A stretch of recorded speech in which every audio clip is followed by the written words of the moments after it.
We are in this series, Big Questions, walking through the life of Joseph. We've been looking at different things that Joseph had to walk through in his life and try to do our best of putting ourselves in position and say, what is it like being Joseph, going through trial after trial, going through temptation after temptation, and trying to cling to God along the way, trying to not lose hope, trying not to say, you know what, enough is enough. And yet time and time again, Joseph walks through all these things, and yet somehow he comes out stronger. He comes out more committed to God. He comes out more convinced of God's goodness. He comes out more understanding of who he is and who he's not. Like, the harder life gets, it just seems the closer Joseph gets to God. Well, this part of the story, if you've been waiting, so far we've talked through Joseph growing up in what should have been a great family life. He was literally growing up in the family that established the people of God. You would think that would be a great place to start, right? It wasn't. It was favoritism, infighting. His brothers would eventually throw him into a well while they decided, do we kill him or do we sell him? Like, that was his life. And yet he overcame that, and he was sold into slavery, and he goes in, and his life is now a life of a slave, and he does his best in the worst. And in that time, he does okay for a slave in Egypt, and he comes up, and he begins to lead Potiphar's house, the captain of the guard, and he oversees everything in his estate, and he's doing well until temptation hits, and Joseph says, listen, I have those guardrails in place, and I'm going to resist temptation. I'm literally going to flee from it. And he runs, and because he did the right thing, he goes to prison. He's lied about, and he's sent to prison. And there in prison, he's stuck in a place that he shouldn't be. And yet this is his life. And in this place he shouldn't be, and yet in this place that is his life, he does his best to honor God, and God blesses him, and he ends up in prison, somehow running prison. It's pretty impressive what Joseph's able to do as a slave and a prisoner. Whatever he touches, God allows to prosper and grow, and yet even in prison and at this low point, he's serving other people. As we looked last week, he serves the baker and serves the cupbearer, and even before interpreting the dream, like, that was the second opportunity to serve. Joseph saw two fellow prisoners who were hurting, who were heavy. Something was off. And instead of doing what I would have done and said, I have my own stuff to deal about, like, you at least enjoyed living in the palace for a while, like I've been unjustly put here, he looks at them and has compassion and says, what is wrong?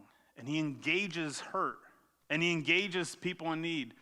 And yet God uses him to interpret these dreams. If you remember last week, the baker had a dream that wasn't great, but Joseph got it accurately, that he would be removed from prison, and yet the Pharaoh, the king at the time, would end up executing him, and that's exactly what happened. But there was the cupbearer. The cupbearer, his dream, Joseph said, in a few days, the king, the Pharaoh, is going to restore you to your position, and everything will be great again in your life. And it just so happened that the dream that Joseph interpreted was true. Joseph makes a request. His request was, when this comes true, remember me. And it says there at the end that the cupbearer forgot about Joseph. He was not remembered. And so this whole thing has just been like trial after trial, failure after failure. Joseph is stuck yet once again. And I told you, we know the end of the story, and it ends well. And for those of you who are waiting for like the well to come, the well's about to come, okay? Genesis chapter 41. If you have your Bibles, go ahead and flip over to Genesis chapter 41. It's a long chapter, and I think the Bible does a better job talking about the Bible than I do, so we're going to read the whole chapter and just kind of break it down as we walk through, okay? So there's a lot to get through this morning. We want to dive in, and you'll see we're not going to get very far. But verse 1, it says, when 2 full years had passed, Pharaoh had a dream. I told you, we wouldn't get very far. Let's get a time frame of what's going on here, okay? So 2 years have passed. Joseph is in prison. We're talking 2 years from the time that the cupbearer had been restored to his position to now. Okay, I've said this about waiting over and over again.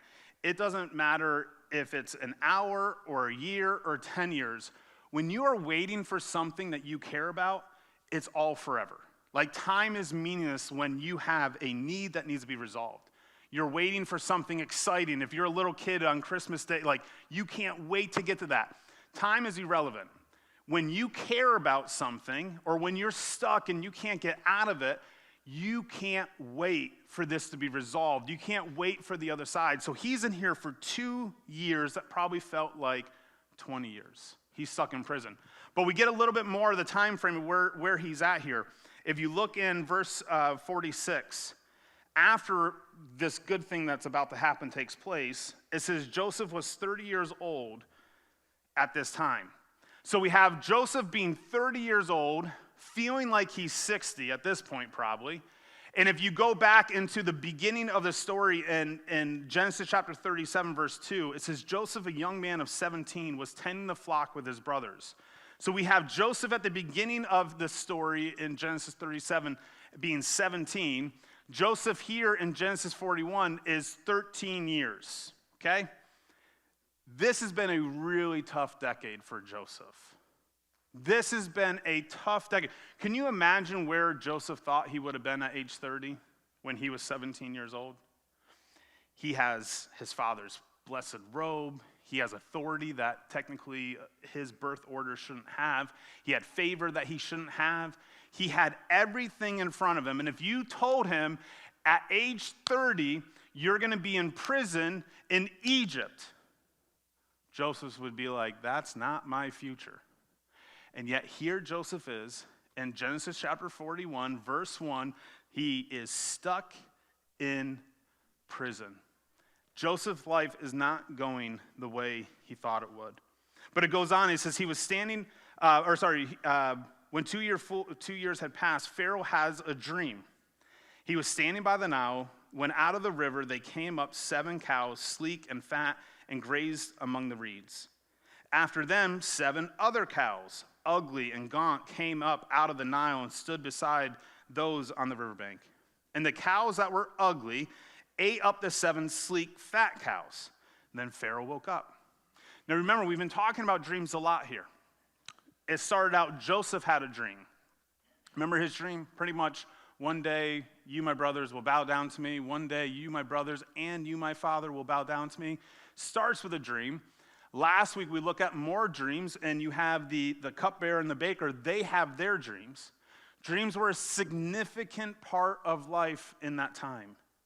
Dreams were thought to be a way that this is the way for the gods, small g, in Egypt, to communicate what's to come. So Pharaoh's in the dead of night, he has a dream, 7 great cows, 7 bad cows, 7 bad cows eat the great cow, and he wakes up. And somehow he goes back to sleep. In verse 5, it says he fell asleep again and had a second dream. 7 heads of grain, healthy and good, were growing on a single stalk. After them, 7 other heads of grain sprouted, thin and scorched by the east wind. The thin heads of grain swallowed up the 7 healthy, full heads. Then Pharaoh woke up. It had been a dream. So here's what's going on. Pharaoh is deeply concerned about what's going on. These dreams matter to Pharaoh. Just think about this for a second. Pharaoh believes that the gods are communicating to him right now. Okay? These weren't just random dreams and, man, I had some weird food before bed and what does it mean? Like, he believes the gods are communicating to him. And he wants to know, what do these dreams mean? So he wakes up, and in verse 8, he says, in the morning, his mind was troubled. So he sent for all the magicians and wise men of Egypt. Pharaoh told them his dreams, but no one could interpret them. They were all stuck. They were all stuck on what these dreams mean. Pharaoh's confused. The people who were supposed to do their job of interpreting dreams, they didn't know what to do. But then verse 9 says, then the chief cupbearer. Now this is the cool thing about this story. The chief cupbearer, his job is to be near the king. His job is to be a part of protecting the king. You know what he would do? He would have the wonderful job of testing out the drink to make sure it wasn't poisoned. Terrible job, but somehow highly respected. Like, this is his role, and this is what he does. So he is near the king. And all morning long, the king is confused, frustrated. The wise men, the magicians come in, they're trying to figure out, and the cupbearer is over in the corner, just watching it all to play out. And remember how we said the cupbearer forgot Joseph? That's actually what it says in verse 40, or chapter 40, the last verse there. It says, the chief cupbearer, however, did not remember Joseph. He forgot him. I have a feeling something's stirring in him as he's hearing all this, though. And as this goes on, and as each chief magician and chief wise man comes up and they can't interpret this dream, the cupbearer gets the boldness to speak. And verse 9 says, then the chief cupbearer said to Pharaoh, today I am reminded of my shortcomings. Today I remember I was supposed to do something. Today I remember that I was supposed to speak up for somebody. And it's taken 2 years, but finally today I'm going to do it. It says in verse 10, Pharaoh was once angry with his servants, and he imprisoned me and the chief baker in the house of the captain of the guard. Each of us had a dream the same night, and each dream had a meaning of its own. Now a young Hebrew was there with us, a servant of the captain of the guard. We told him our dreams, and he interpreted them for us, giving each man the interpretation of his dream. And the things turned out exactly as he interpreted them to us. I was restored to my position, and the other man was hanged. Now the outcome wasn't favorable, but they were both accurate. Now the cupbearer is actually stepping into something that maybe many of us wouldn't. And I like how he said it. He's reminded of his shortcomings. And I don't know if he was reminded in other times. Like, I do try to read the Bible and give a little grace. Maybe I don't always give grace to people around me, but when I try to read the Bible, I try to give some grace. Like, we expect Paul and Peter to be perfect. We expect the Moses to constantly lead in a perfect way. And yet, when you read the Bible, it's full of failures, right? It's full of people who struggle. Because what do? We fail and we struggle. Like, you have the cupbearer, and it says he forgot him, and then in this moment, he's reminded. I do wonder if there were other moments when he reflected on his life and about how, hey, just 6 months ago, I was in prison. That dream was wild. That interpretation was crazy. Hey, a year ago, I still can't, man, should I say something? Is it too long? Is it awkward if I say something now? And time goes on, and yet he's just trying to survive too. Like, the Pharaoh can send him back to prison at any time. He's done it once before. Why not again? And yet in this moment, he says, he's reminded of his shortcomings. I have failed. I have let Joseph down. Probably feels like he let himself down because I should have done the right thing. I should have said something to somebody who helped me. And he finally gets the boldness. He says, listen, I know a guy. I know a guy who I think can interpret this dream, but it's not the normal guy. The normal guy is well-trained. The normal guy would, in this case, be an Egyptian. But the guy he knows is a foreigner in jail. This isn't exactly the person that you would recommend. And yet he is confident. He says, listen, he's done this twice. And both were accurate. And he boldly goes before the Pharaoh and says, you need to talk to this guy. So in verse 14, we pick up the story. It says, so Pharaoh sent for Joseph, and he was quickly brought from the dungeon. When he had shaved and changed his clothes, he came to Pharaoh. So they get him all ready. He can't come from where he was and be before the king, so they get him all ready. And Pharaoh said to Joseph, I had a dream, and no one can interpret it. But I have heard it said of you that when you hear a dream, you can interpret it. Okay, I want to read this story like it's Andrew as Joseph, okay? If Andrew's Joseph, I see an opportunity for me, okay? He says, I heard you can interpret dreams. God has given him a chance here. And at this moment, you're doing anything to get out of your situation. Like, you're doing anything, and yes, whatever you need, King. I'm going to step right up. What do you need? And you would, in this moment, all the praise, all the glory, all the responsibility is placed on Joseph. The chance is there. And Joseph could easily just said, yep, I'm your man. Andrew would probably say, yep, I'm your man. I hope I would respond like Joseph, but I understand my shortcomings, my failures. I understand the stress that he's in, the fear that he has. And this opportunity is in front of him, and he says, I hear you can help me. In verse 16, Joseph says, I cannot do it. Like, probably not the best response in that moment. Your head is literally on the line. You're in terrible living situation. You've gone through 13 years of just trial after trial after trial, and finally there's a glimmer of hope, and your response is, I can't help you. From an earthly standpoint, terrible response. But Joseph was doing something a little bit bigger here. He understood where he was going. He says, I cannot do it, Joseph replied to Pharaoh. But God will give Pharaoh the answer he desires. See, this is where my respect for Joseph is so great. Joseph understands that through all the bad, God's still in control. Joseph understands that even though he keeps hitting the wall over and over and over again, guess what? God can be trusted. And Joseph is in this moment where, in this quick moment where Pharaoh asks him a question, Joseph has to decide our big question today. And that's, is God enough? Because Joseph has rode this God train for a while now. He's given God every opportunity to fix his life, fix his situation, and yet each chapter seems to end worse than where it started. And Joseph has a moment to ask the simple question, is God enough? Or have I had enough? Am I tired of constantly going to God when things keep falling flat? Am I tired of constantly going to God when the reality is my situation never changes, it just seems to get worse?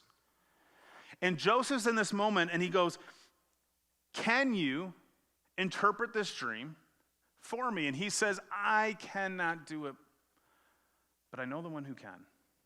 And in this quick moment, Joseph answered that question, is God enough? And he continues to rely on God's ability.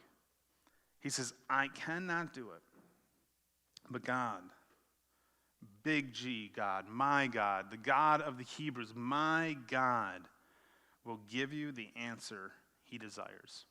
So in that moment, Joseph is taking all the glory, all the opportunity, all the praise, and he's taking it from himself and he's placing it at the feet of God. He wants Pharaoh to know what's about to happen is all because of God. It has nothing to do with me. So he goes on and he shares his dream with Joseph. Then Pharaoh said to Joseph, in my dream, I was standing on the bank of the Nile. When out of the river there came up 7 cows, fat and sleek, and they gazed among the reeds. After them, 7 other cows came up, scrawny and very ugly and lean. I had never seen such ugly cows in all the land of Egypt. The lean, ugly cows ate up the 7 fat cows that came up first. But even after they ate them, no one could tell that they had done so. They looked just as ugly before. Then I woke up. So we get a little bit more detail about the dream here. Not only did the ugly cows eat the fat cows, the ugly cows are still ugly. Nothing has changed in their life. Nothing has changed in that situation. And he goes on in verse 22. It says, in my dreams, I also saw 7 heads of grain, full and good, growing on a single stalk. After them, 7 other heads sprouted, withered and thin and scorched by the east wind. The thin heads of grain swallowed up the 7 good heads. I told this to the magicians, but none could explain it to me. Pharaoh is going before Joseph, a Hebrew prisoner, and saying, I am stuck. I am at loss here. Our best people cannot come up with a solution. What do I do? And then in verse 25, we begin to walk into this interpretation. Then Joseph said to Pharaoh, the dreams of Pharaoh are one and the same. God has revealed to Pharaoh what he is about to do.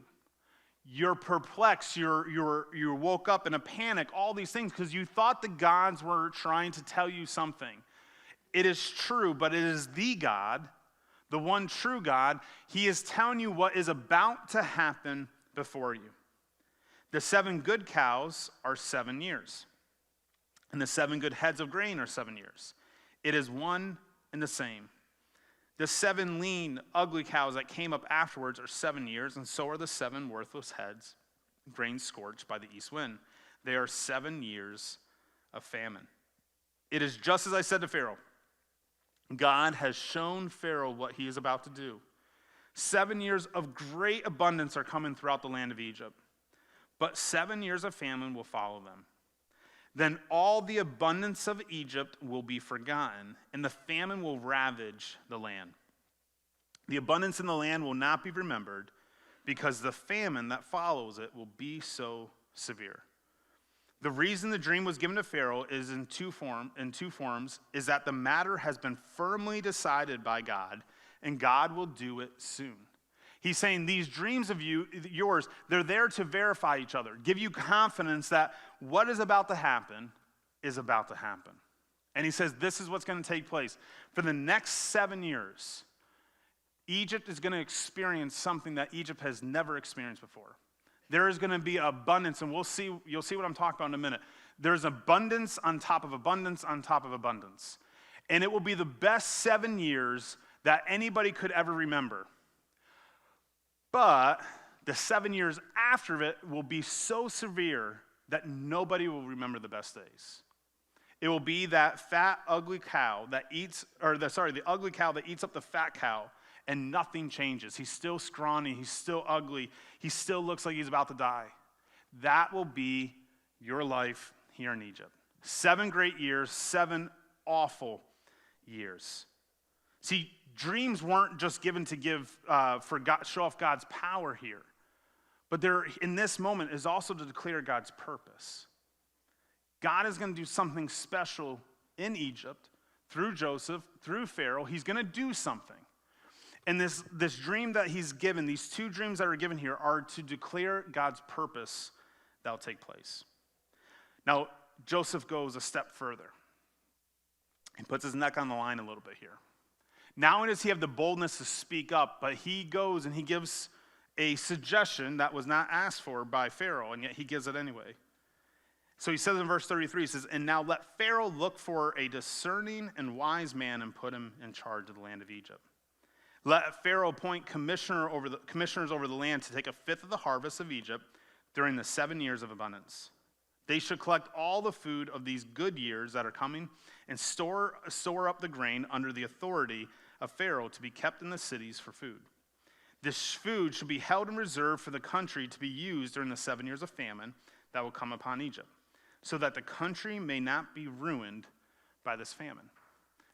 He gives some sound interpretation and he gives some sound advice. He's saying, this is what I would do. Find a person to handle this situation. And he lays out all these great characteristics that just so happen to look a lot like Joseph. But he says, this is what you're looking for, king. This is what you're looking for, Pharaoh. This type of person. And verse 37 says, the plan seemed good to Pharaoh and to all the officials. So Pharaoh asked them, can we find anyone like this man, one in whom is the Spirit of God? Everybody in the room has failed the king. No one can speak up at this moment and be like, this is my turn. Like, no. But even look what Pharaoh recognizes about Joseph. He says, not only is he the right man, but why is he the right man? He has the Spirit of God on him. Like, God is literally on his side. And Pharaoh's saying, we need to align ourselves with this man. He says, is there anybody else in our nation like Joseph? And then Pharaoh said to Joseph, since God has made all these things known to you, there is no one so discerning and wise as you. You shall be in charge of my palace, and all of my people are to submit to your orders. Only with the respect to the throne will I be greater than you. Like, that's even that statement there alone. Like, what he's saying is, as we are walking through this life together, the only thing that looks different than you and me is I have a nicer chair. Like, that's it. Like, that's the level of authority that he has here. He isn't just saying, okay, well, you're in charge of just this area when it comes to food. He's like, no, you literally are in charge of this land. Like, we are 1A, 1B. We always look at Joseph as being number 2. He's literally 1B in this scenario. He's as close as you can get. And in this brief moment, like, just think about the whirlwind of this day. Now, I read those verses pretty quick there. I have no idea how long it took for Joseph to stand before Pharaoh, then to be declared 1B in Egypt. That is a quick span, though. Like, this didn't take a long time out. He looked around the room and says, anybody better? Nope, he's the guy. And in just a moment of time, Joseph's life is just flipped upside down. He woke up that morning in a prison so dirty and so disgusting that he had to be bathed and shaved before he could enter into Pharaoh's palace. That was his morning. His afternoon's looking really, really good. This day is amazing what God's done. But look even how Joseph walked in. Everything in this moment is all about God. It's all about what God has done, is doing, and will do. You want interpretation for the dream?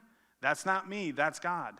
You want to know who's giving these dreams? This isn't the small gods that you worship, this is my God. You want to know who's going to see and fulfill these dreams out, these 7 years and these 7 years? It is God. And guess what Pharaoh recognizes in it all? It is God. He sees Joseph as wise and discerning, but he sees God's hand on him. Joseph connected the dots even that Pharaoh could see. So we go on into the story and we see this new life and this new position that Joseph has. It says, so Pharaoh said to Joseph, I hereby put you in charge of the whole land of Egypt. Then Pharaoh took his signet ring from his finger and put it on Joseph's finger. He dressed him in robes and the fine linen and put a gold chain around his neck. He had him ride in a chariot as his second in command, and men shouted before him, make way. Thus he was put in charge of the whole land of Egypt. What is Joseph's life now? Like, seriously. People are making way for him. They're crying out to him. Whatever he says is law. Then Pharaoh said to Joseph, I am Pharaoh, but without your word, no one will lift a hand or foot in all of Egypt. What he's saying is, we're all waiting on you. Everything that's about to happen will not happen unless you say it can happen, or when it's to happen, or how it's to happen. We are all relying on you. Pharaoh is all in on the interpretation of this dream, by the way. He is 100% confident that what Joseph said, what this Hebrew prisoner has said, is going to come true. And he's saying, we are trusting you for these next 7 years to get through it so we can get through the following 7. So Pharaoh gave Joseph the name, you can read them, I can't, and gave him Asenath, the daughter of Potiphar, priest of On, to be his wife. And Joseph went through the land of Egypt. Joseph has a whole new life. He's married into a great family now in Egypt. It says, verse 46, Joseph was 30 years old when he entered the service of Pharaoh, the king of Egypt. And Joseph went out from Pharaoh's presence and traveled throughout Egypt. During the 7 years abundance of the land, produced plentiful. Joseph collected all the food that was produced in those 7 years of abundance in Egypt and stored it in the cities. In each city, he put the food grown in the fields surrounding it. Joseph stored up huge quantities of grain like the sand of the sea. It was so much that he stopped keeping records because it was beyond measured. Can you just imagine, just take place with, they're beginning to build these storehouses. And their decree of the king, the decree of Pharaoh through Joseph, that a fifth of everything needs to be stored. And by the way, you want to talk about the abundance of the land? Just a fifth of what was being produced couldn't be counted. There was such abundance of this time that they were living the greatest 7 years of this kingdom. And so Joseph put together this great system. He used these cities, and each city had a commissioner, and each commissioner would oversee the turning into this food, into these storehouses. And then beginning, he had a great plan in place. We're going to track it all. And then he was like, forget it. Let's just keep collecting it. We'll figure it out in the future. And all this happened. The storehouses grow, and they grow, and they grow. And it's in great abundance. Everything is coming out just as he said. Jump down with me to verse 53. It says, the 7 years of abundance in Egypt came to an end. These are really great 7 years. I mean, it is a good time, not just a good time to be Joseph. Could you imagine living in this land at that time? You're a farmer, you have your crop, whatever you touch just multiplies. And by the way, all this is done because you're being told a famine's coming. I don't know if everybody has the same confidence in the dream that Pharaoh has, but they're living a great life. 7 years is a long time. 7 years is a long time. And they're enjoying everything, but just as Joseph said, the 7 years of abundance in Egypt came to an end. And then 7 years of famine began, just as Joseph said. There was a famine in all the other lands, but in the whole land of Egypt there was no food. When all Egypt began to feel the famine, the people cried to Pharaoh for food. Then Pharaoh told the Egyptians, this is like great pass it down leadership. Go to Joseph and he will do it and do what he tells. Like, go talk to that guy. We have a plan in place. We've been working on this for 7 years. Go talk to Joseph. When the famine had spread all over the whole country, Joseph opened the storehouses and sold grain to the Egyptians, for the famine was severe throughout Egypt. And all the countries came to Egypt to buy grain from Joseph, because the famine was severe in all the world. All right. Great situation for Joseph, right? Like, he's worked out a great life for him, found himself in leadership, has handled it well, but do you see what's happening? Do you see the pieces that are coming together here? Not only is Joseph being put in a position to save Egypt, but now the whole world hears about this, because this famine is not just a regional famine. This famine is stretched out over the known world. And word gets out to everybody that Egypt has food. So Egypt's about to make some money. Egypt's about to become a greater world power because they have the one thing everybody needs, and Joseph is the person that's standing there deciding what to do in that moment. Now, some of you, obviously, you know where this story's coming. I don't want to give it away, but his brothers show up. Yep, it's going to be fun next week. Pastor Josh is going to talk about what do you do with your past? What happens when your past confronts you? But Joseph is in this position. He's managing well. He's doing well. And he looked back for just a moment. We asked the big question, is God enough? Well, look, what did God know? Like, what did God know in this moment? There's a couple things that he just clearly understood. One, God knew that the famine was coming. Like, this famine was not even like before Joseph entered Egypt, like God was working out some things. He knew this was going to happen.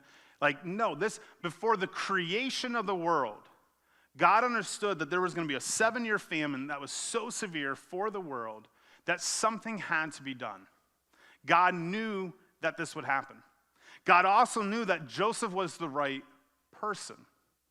Joseph was the right person. He had the capability, he had the wisdom and discernment, he had the humility to be able to recognize God's hand, he had the ability and connection with God to be able to interpret dreams. Like, Joseph was the right person. But there was a big problem in place. Joseph wasn't in Egypt. Joseph wasn't in position of power. Joseph would have never been able to apply for this job. What God knew is he knew what it would take to get Joseph to Egypt. Ultimately, God knew what it would take to get Joseph to Egypt. And by the way, Joseph couldn't have simply just moved to Egypt. There was a process. We talked about every chapter just ended with like just this roadblock. Like, we're just waiting for Joseph. He does everything that seems to be right, and everything just seems to be going wrong. But God knew exactly what it would take to get Joseph to Egypt. He needed to get to Egypt, so slavery was the option. It was a painful option. I promise you it is not the option Joseph would have picked. It's not the option any of us would pick, but it was the only way to get him to that place. Because he couldn't just get into slavery into anywhere, be working on the field, he got into slavery in the right place at the right time with the right person, or the wrong person in Potiphar's wife. And he goes to a jail. By the way, there was more than one prison. He happened to be the captain of the guard's prison. That's where they sent the chief officials when Pharaoh said, off with their heads, off to prison. They sent him there. He was at the right place at the right time. Joseph was the right person, and all these events got Joseph to the right place. But God also knew something else, that Joseph would need him. Like, listen, Joseph was strong and determined. He was fierce in his faith. But Joseph needed God. Look at every chance that came up that Joseph just turned to God, whether in crying out to him or giving him the glory. Joseph connected the dots that everything in this life, I need my God. He understood it. And God understood it too, and he was with him along the way. Now we know the story, we know all these events. We know where it was leading. We know he was gonna become the second in command. We knew these things. Joseph didn't know any of those things. Joseph needed God to get through. Joseph needed him. Now, what did he need God for? There's a few things that Joseph relied on. One, to be able to persevere through trial. Look at Joseph's life. Remove God from it. What is Joseph's life? There is no way Joseph could go from the family that he was in into the service of slavery in Potiphar's house and still somehow be able to come out the other side and be able to say, God, you're good. God, you're great. He would not be able to do any of these things on his own. For him to be able to be in prison and to look around and see hurting people, and not just see hurting people and recognize we're in prison, of course there's going to be hurting people, to say, well, how do I help? How do I serve when I'm tired? How do I serve when I'm exhausted? How do I serve when maybe I'm losing hope too? How do I serve when I'm discouraged? And yet God is there to help him persevere through it all. Time and time again, for those 2 years, where every day maybe you begin to wonder at first, is today the day the cupbearer is going to say something? Has the cupbearer, just get in Joseph's mind for a second. Hey, remember me. When is he going to remember me? Has he said something? Has it fallen on deaf ears? I would want to know these things. I would want to know what's going on. But God was faithful through it all. Not only that, he needed God to help him to resist the temptation. He was tempted not just with Potiphar's wife, but he could have been tempted all along the way, because what happened to whatever Joseph touched? It turned to gold. You know how hard it is to be in a position of desperation and everything seems to be working, and yet you keep giving everybody else the credit. You keep giving God all the glory. You know the temptation to step in and go, well, maybe it is me. Maybe I can position myself to try to get out of this if I take more of the focus, if I take more of the credit. Time and time again, he resists temptation of pride, resists sexual temptation, resists temptation to give up and to lose hope, time and time again. But God also knew this, that he needed him to remember that God was still good. You know, I think a lot of us, we walk through our faith with God and we forget this part. Particularly when we go through trials and we go through struggles. We don't lose faith in so much that God is God. We don't lose faith in the fact that, man, we need him to deal with our sins so we can go to heaven. We don't lose faith in that. But there's times that we will question, but is God a good God? Does he really care about me? And because so many of us, we fall into that trap where God just seems to be distant and cold and unloving and uncaring. And if you look at Joseph, a lot of us would fall victim and just say, God, listen, I get who you are, but I just question your goodness. I question your love. I question your plans. And in the middle of the story, we for those of you who realize I skipped over a couple verses and you're going crazy about it, we're going to go back to them. God reminds Joseph that he's good. And it's just 2 verses, but I'll be honest, they're probably the 2 favorite verses of the entire story of Joseph. And in verse 50, it says, before the years of famine came, 2 sons were born to Joseph. All right, we read that over. Think about Joseph, though. All future hope was lost. The day as a 17-year-old kid that Joseph is tied up at the hands of his brothers, put into this well, taken out and sold to slavery, he's walking into his future. His future's done for. It's all over. There is no hope for good. Any dreams that he had are just dead. The idea of being married and having children and having a life is over, and yet before these 7-year famines come, God gives him 2 sons. Joseph named the firstborn Manasseh and said, "It is because God has made me forget all my troubles and all my father's household." The second son he named Ephraim and said, "It is because God has made me fruitful in the land of my suffering." And then it goes on with the rest of his story. I love those verses because in the middle of it all, God blesses Joseph with something that was probably near and dear to his heart. And he gives him 2 sons. Now listen, I understand Joseph had a bigger plan and purpose than being husband and father. I get that. Like Joseph was literally saving the world. We're going to see nations coming together, and out of Egypt, not just Egypt is saved, but the world is saved. By the way, there's something you can connect the birth of the Messiah there. But out of Egypt, all the world is being blessed in this moment. And it's all through Joseph. And you could look at God and just see Joseph as a vessel to be used. And it was just his life, and it didn't matter what happened, just because at the end of it all, this had to happen. So whatever happens to Joseph on the way, collateral damage, we're sorry, buddy, but there's a bigger plan at work. And I get that. But in it all, this God who saw the famine coming and saw the right person and saw the pain that he would have to go through and saw the trials that he would have to go through to get him in the right place at the right time, stops and pauses and says, "Joseph, I do love you. I am good. I do care about what you've gone through." And he blesses him with a family. See, Joseph was asking that question like, is God enough? And God answered by declaring that he is more than enough. This is where we miss it time and time again, though. We see the pain and we see the hurt. We see our frustration. We question God because we can't see it. We can't see what he's doing. And guess what? Joseph couldn't see it either.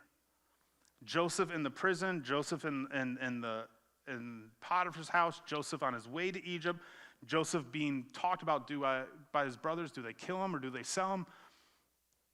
He couldn't see this. No, but nobody could see this. And yet through it all, Joseph was just trusting, relying on God to show up. That God would be enough for him. And Joseph was relying on God just to get him through. But God revealed to him that he was more than enough. We are so close at times to either losing all hope or seeing a side of God that just blows us away. And so many times we allow the discouragement of life and the failures and the trials and the temptations and the hardships, we allow all those things to shift our focus off of our God who can to the problems of this world that are so overwhelming. And yet God is right there, not just being enough for us, seeing us through, carrying us through, putting us in the places that we need to be, where we can humble ourselves before him to be able to be used by him for his glory and for the good of those around us. Don't miss out that God is not just enough, but he is more than enough for your life, more than enough for my life, more than enough for our church, more than enough for our community. He is more than enough. That is our God. Father, you are good. God, the situations we find ourselves in often are anything but good. Joseph found himself time and time again in positions that were just painful and they hurt. And the results of them were long and treacherous and hard. And Lord, Joseph didn't lose hope in you. He still believed that you were good and that you were enough. Father, I just pray over anyone here this morning who is on that brink of losing hope. Not that the hope that you are God and that you are the only way and that Jesus is the only way to deal with our sin, and not that side of losing hope. But Father, that those are losing hope in just your goodness and your love and your care. Father, help us to cling to you when things get hard. Father, help us to trust and rely on you and your goodness and your care for us when we don't see the next steps.